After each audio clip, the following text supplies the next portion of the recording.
O Plínio vai trazer alguns assuntos para a gente comentar, mas antes acho que a gente pode passar aqui pelo nosso tema principal, né? Para o Plínio comentar, que é isso aqui, né? A reação de parlamentares petistas pela fala do Múcio, né? Relativizando o 8 de janeiro, dizendo que não houve tentativa de golpe, flertando ali de alguma maneira com a anistia. Né? Já tem gente falando que há uma crise no governo por conta dessa fala do Múcio, o que soa meio incoerente, porque não houve nenhuma declaração pública do Lula, né, com relação a esse posicionamento do Múcio.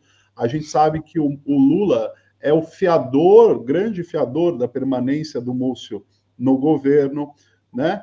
E, afinal, né, por que há esse descompasso, né, essa falta de sintonia entre o que o Lula fala, né, que sempre acusa o 8 de janeiro de ter sido palco para a tentativa de um golpe de Estado, e essas relativizações do Múcio, né? Enfim, se a Ana, eu vou pedir para a Ana comentar essa notícia rapidamente, antes de passar para o Plínio, só para dar os detalhes aí do que os parlamentares petistas falaram e quais foram as declarações do Múcio, né, exatamente. Isso, não, foi ótimo. A gente embarcou já o Plínio para ele acompanhar com a gente, essa que é a nossa principal chamada de hoje, e a gente poder comentar aqui. Essa matéria que a gente está expondo aí, está apresentando, ela foi feita pelo Kleber Lourenço. O Kleber fez uma apuração com alguns parlamentares, ele falou com o Zaratini, ele falou com o Rogério Correia, também, Zaratini, deputado do PT, Rogério de São Paulo, Rogério Correia do PT de Minas. Inclusive, o Zaratini é autor de um projeto que modifica aquele artigo, o famoso artigo 142 da Constituição, que os bolsonaristas usam e usaram muito, né, no golpismo, nesse período mais agudo aí do golpismo, para reivindicar aí que era possível uma intervenção militar. Quais foram as falas assim do Múcio que mais chamaram a atenção? Inclusive, essa matéria também comenta isso, né? Bolsonaro ajudou na transição, porque as duas falas do Múcio que mais incomodaram. Uma é de que ele pediu ajuda ao Bolsonaro na hora naquele momento da transição ali, dezembro de 2022, quando ele precisava acessar os comandantes das forças. Então, ele coloca o Bolsonaro como se ele tivesse colaborado, tivesse dado uma grande ajuda para esse momento de transição. O que a gente sabe é que Bolsonaro, naquele momento, estava até incomunicável, né? Estava tramando um golpe para derrubar o presidente eleito, tinha plano aí de matar Lula e Alckmin e Alexandre de Moraes. E os bolsonaristas foram logo usar essa fala dele, inclusive parece que a defesa, né, também vai usar essas falas dele. E a outra fala que chamou também atenção é quando ele minimiza o que foi o 8 de janeiro, diz que tem pessoas inocentes presas, diz que não teve arma, não sei o quê, depois, inclusive, a polícia legislativa desmentiu ele. Então, essas duas falas do Múcio foram as mais chocantes no Roda Viva, e foram também as que detonaram uma série de reações que foram apuradas aí pelo nosso Kleber, né, tá nessa matéria, está muito bem escrita. E deixa eu ver aqui só a outra matéria, em que essa segunda que nós colocamos, a gente vai colocar os links, viu, pessoal? Essa aqui foi a Yara que fez, a Yara Vidal, quando ela conta que os advogados do Bolsonaro comemoraram essa entrevista do ministro da Defesa, porque ele levantou uma bola para eles, né? A prática foi isso. Então, nossa querida Yara também preparou essa matéria. Passa a bola para vocês aí, Ivan, Plínio, e vou colocar no chat da nossa audiência. Gente, esse aí é o José Múcio, né? Eu conversei também com algumas pessoas ligadas à liderança, principalmente a liderança do PT na Câmara e algumas pessoas do governo. Acho que tem uma fala do Múcio que não ganhou muita repercussão, viu, Aninha e Ivan, que eu acho que explica bem a atitude do Múcio, não só na entrevista. O Múcio, ele tem uma interlocução com o bolsonarismo, que não é de hoje. né? Que ele fala, inclusive, que haviam parentes, dando a entender que seriam parentes dele nos atos em frente aos quartéis generais durante esse processo do golpe aí, né?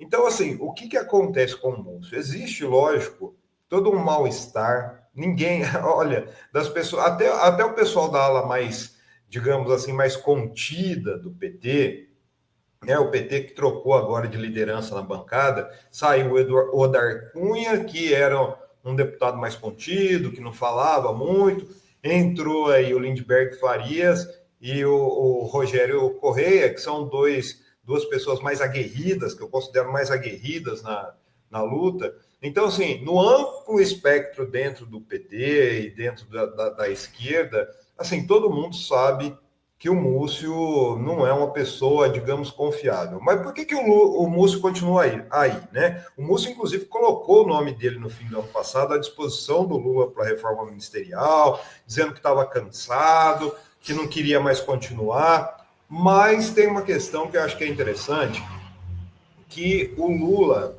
tem uma gratidão muito grande pelo Múcio, porque diante do que eu já ouvi e já conversei com algumas pessoas próximas ao presidente, o Lula sabe que o golpe só não foi consumado em boa parte por causa do Múcio, né?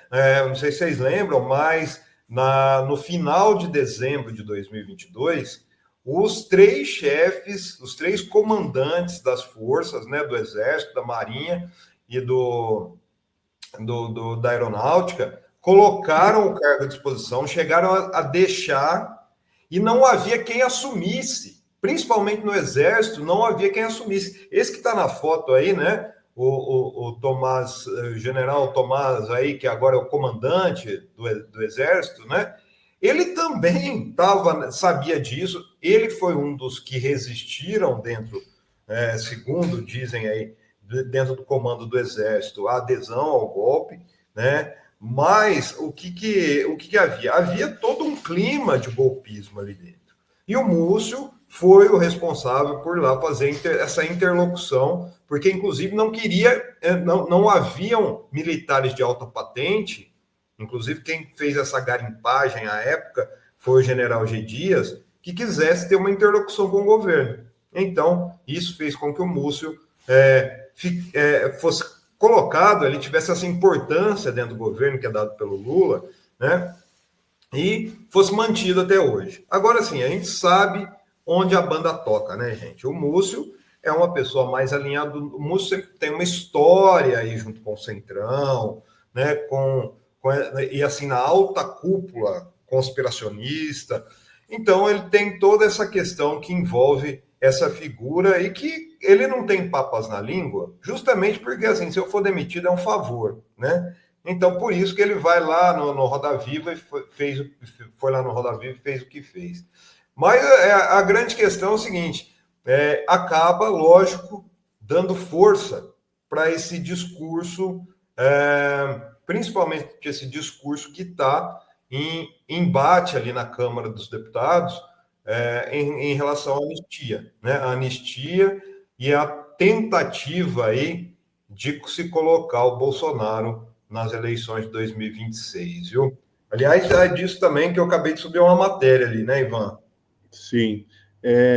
Não, pois é, Plínio, só para fechar essa parte do Múcio, a gente trouxe essa matéria aqui sobre a reação do coordenador do grupo Prerrogativas sobre essa declaração, sobre essas declarações, né, do Múcio relacionadas ao 8 de janeiro, a tentativa de golpe e tudo mais. Esse coordenador é o Marco Aurélio Carvalho, né, que assina uma nota divulgada pela Prerrogativas. O Prerrogativas, só para contextualizar, é um grupo que reúne juristas, advogados, magistrados, estudiosos do direito e tudo mais, que seguem uma corrente progressista e que são muito próximas a Lula, né? Os advogados do Prerrogativas estão ali no círculo mais próximo do presidente Lula. O próprio Marco Aurélio Carvalho, que é quem assina esta nota do Prerrogativas, ele já chegou a ser cotado para ministro da Justiça. inclusive, né? Ele é muito próximo ao presidente Lula. E ele critica de maneira bem incisiva essa declaração, essas colocações do Múcio, né? Só para reproduzir um trecho aqui da nota do Marco Aurélio Carvalho, abre aspas. As declarações de Múcio são estarrecedoras, gravíssimas. Quero acreditar que sejam fruto de um equívoco superável. Nunca houve na história de nenhum país do mundo uma tentativa tão fartamente documentada de golpe de Estado como a que assistimos no Brasil. Há mandantes, métodos, financiamento, comando. Algo que não se pode ignorar ou relativizar. E aí o Marco Aurélio prossegue falando que Múcio insultou aqueles que defendem a democracia. Enfim, é uma nota bastante dura.